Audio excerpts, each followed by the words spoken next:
اکثریت به اطلاع وزارت تندرستی درباره آنکه در تاجیکستان تنها 30 اپریل گرفتاری به کرونا ویروس آشکار شد باور ندارند.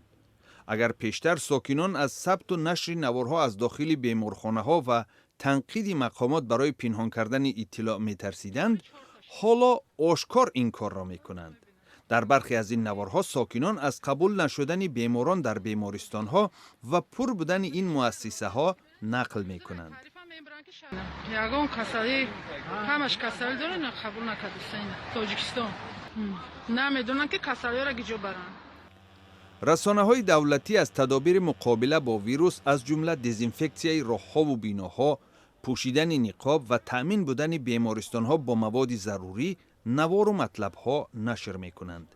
اما در شرایط افزایش شمار بیماران کووید 19 سوال اساسی شاید این است که آیا حکومت تاجیکستان کرانتین اعلان می‌کند یا نه؟ ساکنان در این باره نظری خود را دارند. کرانتین لازم است چونه؟ آخه در تاجیکستان مردم تیار نیست برای کسلی چی برای همین لازم است به فکری من. تشکر به شما. دولت میدونه، هر کس وظیفه خودش میدونه. ما هر کس باید خودمون اداره کنیم.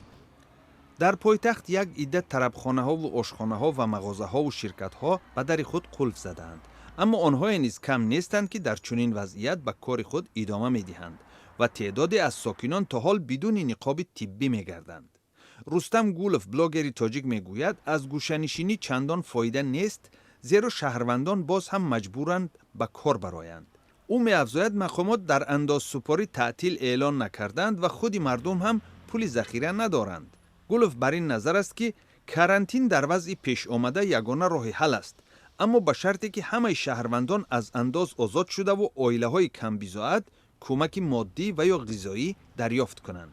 В целом, к сожалению, мы уже потеряли много жизней, уже потеряли много времени, когда была вся эта متاسفانه معلقه بنابر نامعینی در مورد بودن یا نبودن کرونا ویروس نفران و وقت زیادی را از دست دادیم. اگر چنین سیاستی نادوربینانه ادامه داده شود، باید به پیامدی بدتر آماده بود.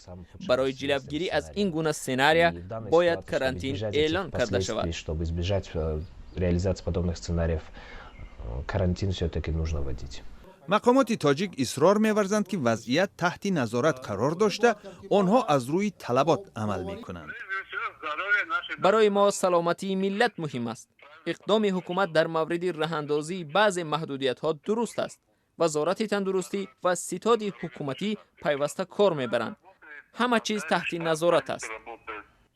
با نظر داشت گزارش‌های زیاد درباره بیماری التهاب شش، کاربران شبکه‌های اجتماعی و متخصصان میگویند آماری که مقامات اعلان کردند بیانگر مقیاس واقعی سرایت کرونا ویروس نو نیست.